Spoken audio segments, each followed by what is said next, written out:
Thank you very much. Councilmember Thomas. Thank you. Good morning, colleagues.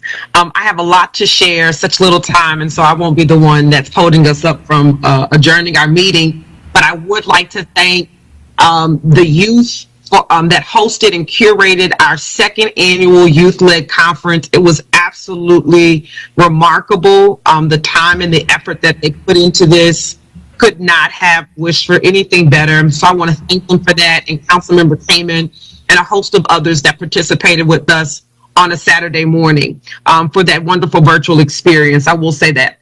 I also want to just acknowledge and make a few comments about yesterday's Housing Committee meeting.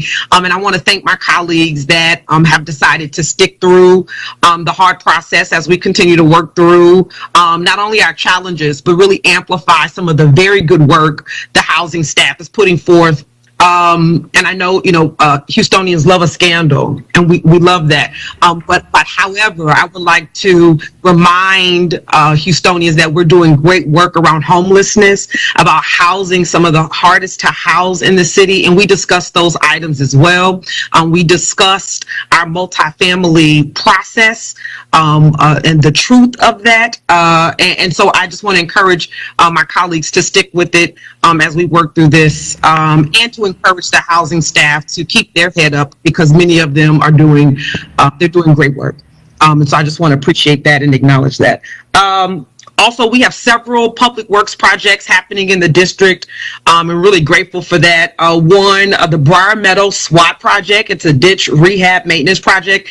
It begins on November 8th. This has been in the wait for a while, so we are excited for this project.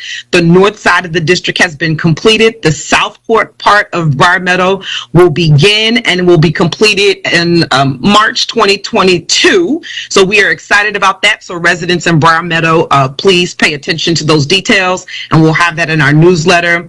Also, the 6,000 block of Gladwell and Brays Village East. We have another SWAT project that's starting on November 1st, coming up soon.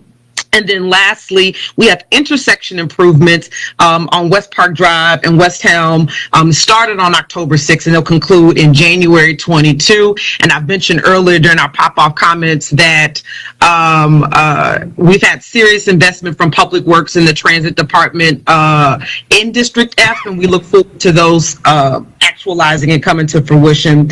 Want to remind everyone in District F, as my Vice Mayor shared, that you can vote. Voting is open, and early voting started on October 18th through the 29th. And in Alief and West Chase, Tracy G is open from 7 a.m. to 7 p.m.